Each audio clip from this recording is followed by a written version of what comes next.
Say, man, who's that cat coming down the street? I don't know, but it sounds to me like that whipping man with the bone. Sure having himself a ball.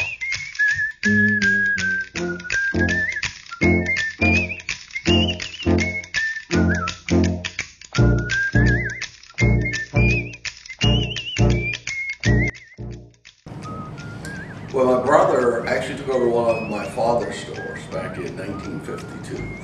So my father had 5 stores in the 40s. But the first one we really count as the start of Sheetz today is 1952. When it started, it was about dairy because my grandfather had a dairy since 1907 in Altoona. It was called Harshbarger Dairy. Then my father wanted to work at Harshbarger Dairy once he married Harshbarger. So he went to work there. And then in the 40s, while he was working at the dairy, he saw a new phenomenon called EMP supermarkets. My grandfather really was in the home delivery milk business, so he'd bring milk to your home. And then my father saw that business changing, so he opened 5 stores in the 40s, but they were just dairy stores, no gas. Gas didn't come until 1972. He switched to business, come with me, we're going to open 10 stores. And so I switched to business at the end of my sophomore year.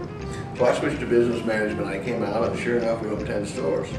And when we opened the 10th store, which was in Huntington, he said, let's open 100. So we opened 100. And then he left and went to Florida, and I was here to run the company. But in the 80s, we really hit some problems because we were all about growing stores, and we had forgotten about customers. So customers, unfortunately, got pushed back. It took a second hand to growth. And that's when we realized, you know what, this is wrong. We cannot forget the customers. And we became all about what we call total customer focus and about our mission. That's when we stopped, surveyed our customers, talked with them one-on-one, then we did focus groups, and out of that came really our mission, which is to deliver quality products, fast and friendly service in clean, convenient locations.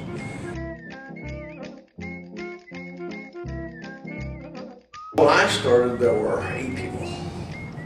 Today, there's 17,000. So I think when you look, it's really about people. We serve people. In order to serve people, it's really a service business. You've got to have good employees. So it's up to us to really hire good people, train them, give them an opportunity to grow. We believe great people build great businesses.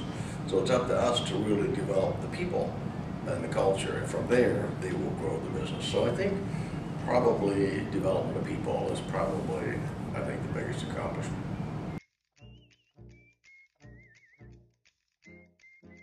We always say we don't like to look back, except to learn, maybe.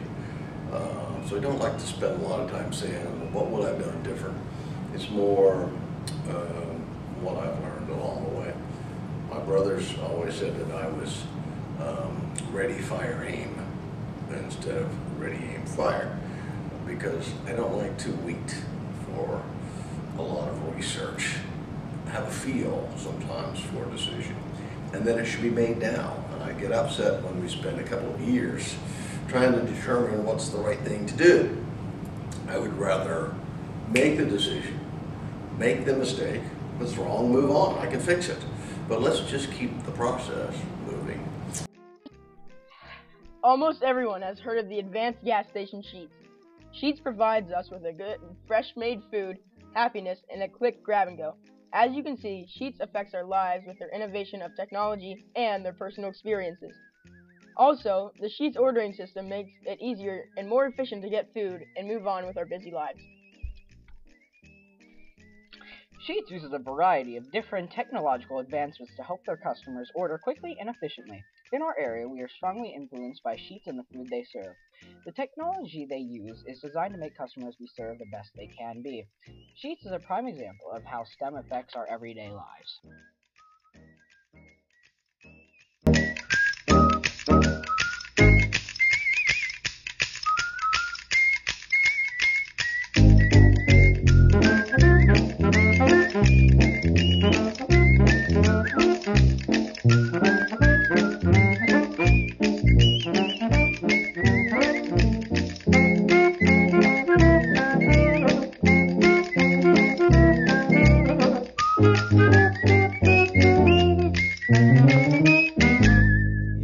was that cat all